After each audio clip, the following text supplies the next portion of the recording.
Welcome to PW only IAS। आज हम लोग बात करने वाले हैं कि आप आउट ऑफ बॉक्स कैसे सोच सकते हैं। एक बहुत ही पॉपुलर सी वेब सीरीज़ आई थी, आप सभी लोगों ने देखी होगी, मे भी ना देखा हो तो सुना ज़रूर हो उसके कुछ डायलॉग्स को। मिर्ज़ापुर और उसके कैरेक्टर थे कालीन भैया। एक्चुअली में ये जो नाम है वो इसलिए ज़्यादा पॉपुलर हुआ क्योंकि मिर्ज़ापुर और आसपास के एरियाज़ में कालीन बनाई जाती है। एक बहुत ही छोटी सी स्टोरी आपको सुनाता हूँ। एक बार कालीन का एक बहुत बड़ा कॉन्ट्रैक्ट किसी फॉरेन इंडिविजुअल को दिया गया था। वो कालीन तैयार हो गई एक रेस्पेक्टिव डिज़ाइन और कलर में, लेकिन जब वो उसे इंस्पेक्ट करने के लिए आए तो एक कमरे में जब उस कालीन का इंस्पेक्शन होने लगा तो जिस कलर की कालीन कमिट की गई थी उस कलर की कालीन तैयार की ही नहीं गई थी। अब कंपनी के करोड़ों रुपए फंसे हुए थे जस्ट इस बात के ऊपर कि कलर कॉम्बिनेशन मैच नहीं कर रहा है। कई बार इंस्पेक्शन किया गया और हर बार जो इंस्पेक्शन करने के लिए आए थे वो उस कालीन को रिजेक्ट कर रहे थे। किसी को समझ में नहीं आ रहा था कि एक्चुअली में प्रॉब्लम क्या है। फिर वहां पर वो पर्सन जो इस बात को लेकर बहुत परेशान था, जिसने सारे धागे और सारा मटेरियल सही कलर का दिया था, उसे बुलाया गया कि आखिर प्रॉब्लम कहां आ रही है। उसने आउट ऑफ बॉक्स सोचा। उसने सोचा प्रॉब्लम कालीन के साथ नहीं है तो प्रॉब्लम है कहां। एक्चुअली में प्रॉब्लम थी वॉल के कलर के साथ। जो दीवार का कलर था उसका रिफ्लेक्शन कालीन के कलर को बदल रहा था। इतनी सी बात किसी को समझ में नहीं आ रही थी, लेकिन उस पर्सन ने जिसने एक्चुअली में ये सारे धागे और मटेरियल पहुंचाए थे वो उस बात को समझ गया। उसने कहा अगर इंस्पेक्शन करवाना है तो इस रूम के बाहर ले जाकर करवाइए। और रूम के बाहर जब नेचुरल लाइट में उस कालीन का इंस्पेक्शन करवाया गया तो कलर बिल्कुल सही थे और वो पूरा जो स्टॉक था वो क्लियर कर दिया गया। कई बार एक छोटी सी चीज़ आपको समझ में नहीं आती क्योंकि आप आउट ऑफ बॉक्स सोच नहीं पाते। मामला यूपीएससी का है। यूपीएससी में आउट ऑफ बॉक्स थिंकिंग बहुत ज़रूरी है। आप कैसे आउट ऑफ बॉक्स सोच पा रहे हैं और एक यूपीएससी एस्पिरेंट कैसे अलग होना चाहिए एक नॉर्मल एस्पायरिंग इंडिविजुअल से जो कुछ और सोच रहा है। आपकी लाइफ कैसे डिफरेंट होनी चाहिए। आपका चीज़ों को देखने का नज़रिया एनर्जेटिक होना चाहिए, यूनिक होना चाहिए। आप हर चीज़ में कॉज इफेक्ट को एनालाइज करेंगे कि आखिर जो कुछ भी आपके सामने है उसके पीछे क्या रीजंस इन्वॉल्व हैं। आप किसी भी इस चीज़ को अगर अपने हाथ में पकड़ रहे हैं, चाहे वो बिस्किट का पैकेट हो, एक चिप्स हो, आपके घर का प्रेशर कुकर हो या आपके घर का पंखा, आप उसकी डिटेल्स देखिए कि उसमें है क्या एग्जैक्टली, क्योंकि आपको पता है यूपीएससी में प्रैक्टिकल क्वेश्चंस पे जाती है। तो आपके आसपास जो कुछ भी हो रहा है उसमें अगर आप आउट ऑफ बॉक्स सोच नहीं पा रहे हैं, आपकी जो एबिलिटी है वो एनालिटिकल नहीं है, तो आप एक ऑर्डिनरी एस्पिरेंट बन के रह जाएंगे। यूपीएससी के अलग अलग फील्ड में out of box thinking required होती है। मैं सर से पूछता हूं कि सर आप जिस सब्जेक्ट को डील कर रहे हैं लाइक हिस्ट्री, उसमें कैसे हम आउट ऑफ बॉक्स सोचें कि बेहतर रिस्पॉन्ड कर सकें क्वेश्चंस को, बेहतर रिस्पॉन्ड कर सकें प्रिपरेशन को। Thank you sir. आपने बहुत ही अच्छी बात कही कि सर आउट ऑफ बॉक्स सोचना बहुत ज़रूरी है, क्योंकि कंपटीशन में हमारे साथ आज देखें तो हर एक वर्ष नए फ्रेश ग्रेजुएट्स आ रहे हैं। तैयारी जो है, हमारा जो तैयारी करने वाले लोग हैं, कंपटीशन हमारा हर साल बढ़ता चला जा रहा है क्योंकि हमेशा हमारे पास ग्रेजुएट्स की संख्या बढ़ती चली जा रही है। हमें अलग कुछ सोचना ही पड़ेगा, तभी इस एग्ज़ाम को फाइनली हम लोग क्रैक कर पाएंगे। और आपने बहुत अच्छी बात कही। मुझे लगता है जितने भी जो लोग अभी देख रहे होंगे, जो स्टूडेंट देख रहे होंगे, डेफिनेटली आपकी बातों को सोचेंगे और एक अलग नज़रिए से चीज़ों को, सब्जेक्ट्स को देखने की कोशिश करेंगे। मैं थोड़ा सा बात करना चाहूँगा कि अक्सर आप देखें कि हिस्ट्री को लेकर के लोगों में बड़ी परेशानी रहती है। लोग कई बार हिस्ट्री को क्योंकि हिस्ट्री के अंदर सर होता क्या है कि आप देखें एंशिएंट हिस्ट्री है, मेडिवल हिस्ट्री है, मॉडर्न हिस्ट्री है, पोस्ट इंडिपेंडेंस इंडिया है, वर्ल्ड हिस्ट्री है, आर्ट एंड कल्चर भी है। इतना कुछ हिस्ट्री के अंदर पढ़ा है। अगर पूरा हिस्ट्री को क्लब कर दें तो आपको एक ऑप्शनल जैसा सब्जेक्ट आपको पढ़ना पड़ जाता है। अब इसकी वजह से होता क्या है कि और हिस्ट्री में कई बार क्या होता है कि सर लोग रियली, जो मैं आपके शब्दों में कहना चाहूँगा, आउट ऑफ बॉक्स सोच नहीं पाते और मेयरली जो फैक्ट्स का कलेक्शन है लोग करते रहते हैं। पॉलिटिकल हिस्ट्री ही लोग पढ़ते रहते हैं। लेकिन आप देखें, आप सिलेबस को जाकर देखें, पेपर को जाकर अगर देखें, एग्जामिनेशन में जो क्वेश्चन पूछे जा रहे हैं उसको अगर आप देखेंगे तो आपको लगेगा डेफिनेटली क्वेश्चन अलग तरीके से पूछा जा रहा है। और इसके लिए आपको थोड़ा सा अलग क्रिटिकल बेंट ऑफ माइंड आपको डेवलप करना ही पड़ेगा, रखना ही पड़ेगा अपने साथ, तभी आप बेहतर कर पाएंगे।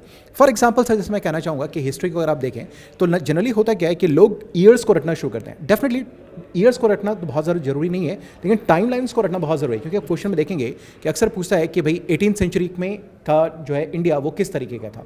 तो आप जब भी पढ़ें तो आप ये देखें कि आपको यूपीएससी में क्या पूछ रहा है, क्या ट्रेंड चल रहा है, उसको ध्यान में रखते हुए अपनी तैयारी को करें। मुझे नहीं लगता है कि कोई भी जो सीरियस एस्पिरेंट होता है उसको छोड़कर जो जनरल एस्पिरेंट्स हैं जिनके अंदर मेहनत बहुत ज़्यादा करते हैं लेकिन उनका मेहनत जो है वो रंग नहीं लाता, उनका प्रीलिम्स भी क्लियर नहीं होता है, मेंस भी क्लियर नहीं होता है और इंटरव्यू की बात तो छोड़ ही दे कि मैक्सिमम लोग बाहर निकल जाते हैं। यही वजह है कि आपको ये सोचना पड़ेगा कि हाँ, जो एग्जामिनेशन में जो प्रश्न पूछा जा रहा है उसको ध्यान में रख के तैयारी करें। जैसे कि अभी मैंने आपसे कहा कि 18वीं सेंचुरी का इंडिया कैसा था, सोसाइटी, इकॉनमी, पॉलिटी, वो सारी चीज़ आपको देखनी पड़ेगी। इन जनरल लोग क्या करते हैं, केवल और केवल पॉलिटिकल एस्पेक्ट को करके चले जाते हैं, इससे काम हो नहीं पाता है।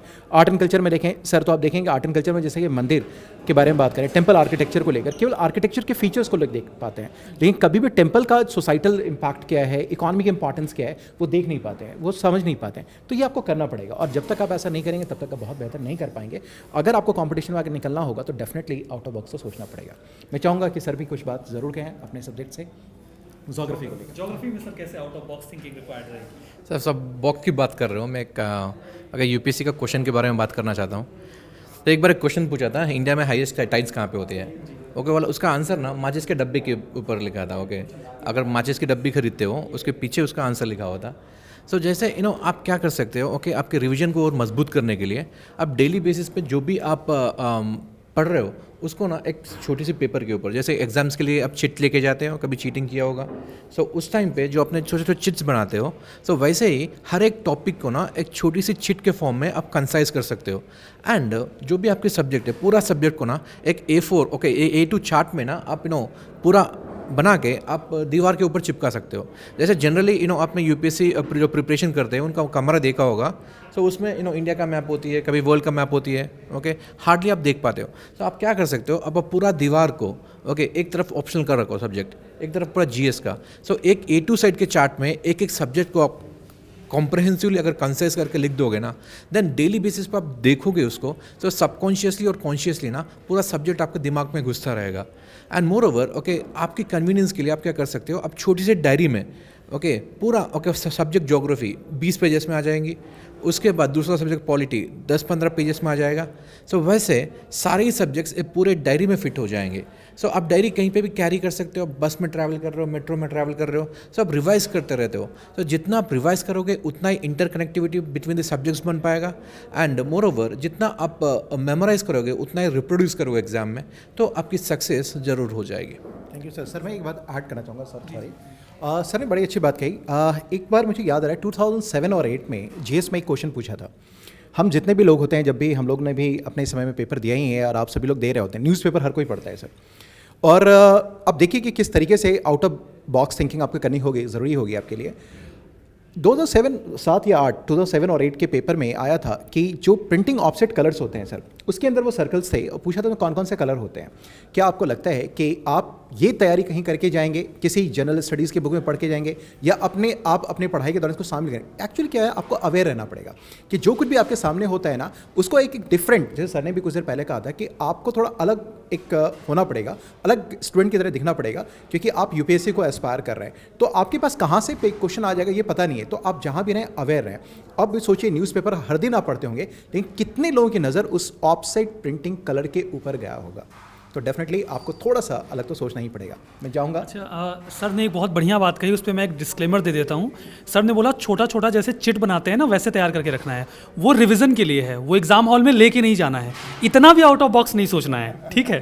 तो सर आप बताइए कि कैसे प्रिपरेशन में एक नया नज़रिया हो सकता है? श्योर। तो सब्जेक्ट से अगर हम इकोनॉमिक्स की बात करते हैं तो दोनों पार्ट्स हैं, स्टैटिक पार्ट है हमारे पास और करंट का पार्ट है। Static part conceptual clarity demand करता है, और देखिए अगर आप इकोनॉमिक्स को क्लोजली समझेंगे तो आप आसपास होने वाली जो भी चीज़ें हो रही हैं, जो भी बजट आ रहा है या फिर किसी भी तरह की क्राइसिस आ रही है, ग्लोबल ऑर्डर्स में अगर चेंजेस आ रहे हैं, तो आप बहुत अच्छी तरीके से उनको रिलेट कर पाएंगे। अगर हम सब्जेक्ट को थोड़ा असाइड करें और थोड़ा सा हम आउट ऑफ द बॉक्स अपनी प्रिपरेशन के बारे में अगर हम बात करें, तो जनरली क्या होता है, एस्पिरेंट्स क्या करते हैं, उनका ये रहता है कि भाई हम जीएस को कंप्लीट कर लेते हैं, ऑप्शनल कंप्लीट कर लेते हैं, पर वो रिवीजन वाले पार्ट को और खुद को टेस्ट करने वाले पार्ट को थोड़ा सा साइडलाइन कर देते हैं। तो मेरी एडवाइस स्टूडेंट्स को ये है कि आप लगातार रिवाइज करते रहें, बिकॉज आप जितना फ्रिक्वेंटली रिवाइज करेंगे उतना ही बेटर आपके अंदर रिकॉलिंग कैपेसिटी होगी, उतना बेटर आप अपने आप को एनालाइज कर पाएंगे, उतना बेटर आप आंसर्स लिख पाएंगे। और अगर आप रिवाइज कर रहे हैं, आप लगातार स्टडीज़ कर रहे हैं, तो टेस्ट लेना भी ज़रूरी है, सो दैट कि आपको रियल पिक्चर दिखाई दे कि हाँ भाई मेरी प्रिपरेशन सही डायरेक्शन में जा रही है कि नहीं जा रही है। और यहीं पे मैं PWIAS के CTR मॉडल को जरूर इंट्रोड्यूस करना चाहूँगा कि यहाँ पे हमने क्लास टेस्ट और रिवीजन तीनों को रखा है, और these revisions are on a daily basis. जो कि हम प्रीवियस क्लास में जो भी पढ़ रहे हैं उसको हम इस क्लास में लगातार रिवाइज करेंगे। ये हम ही आपके लिए एक out of the box concept लेकर के आ रहे हैं, सो दैट कि आपके ऊपर से जो रिवीजन का एक बर्डन हो जाता है, या कई बार बच्चे बोलते हैं कि ठीक है रिवाइज कर लेंगे, अगले हफ्ते कर लेंगे, 15 दिन के बाद कर लेंगे, या ये सब्जेक्ट जब कंप्लीट होगा तो हम शॉर्ट नोट्स बना देंगे। तो यहाँ पर हम क्या कर रहे हैं कि बच्चा एस्पिरेंट लगातार रिविजन्स करता रहे, और रिवीजन के साथ साथ एक टेस्ट भी रहेगा, सो दैट जो आप रिवाइज कर रहे हो, जो भी आप क्लासेस में पढ़ रहे हो, उसको आप ग्रैब कर पाते हो कि नहीं, कि आपके अंदर वो एनालिटिकल कहते हैं कॉन्सेप्चुअल क्लैरिटी आई है कि नहीं आई है। and later on we will move on to mains answer writing too. Okay, so thank you sir. तो ठीक है, अपनी प्रिपरेशन में बिल्कुल एक्टिव रहिए, आसपास की चीज़ों को वॉच करते रहिए। बाकी लोगों से बेहतर बनने के लिए आपको लगातार अपनी थिंकिंग को एनालिटिकल बनाना होगा, क्रिटिकल बनाना होगा और अपनी तैयारी को दिन ब दिन बेहतर करते चले जाएंगे। तो इस सेशन को यहीं पे समाप्त करते हैं, ठीक है सर?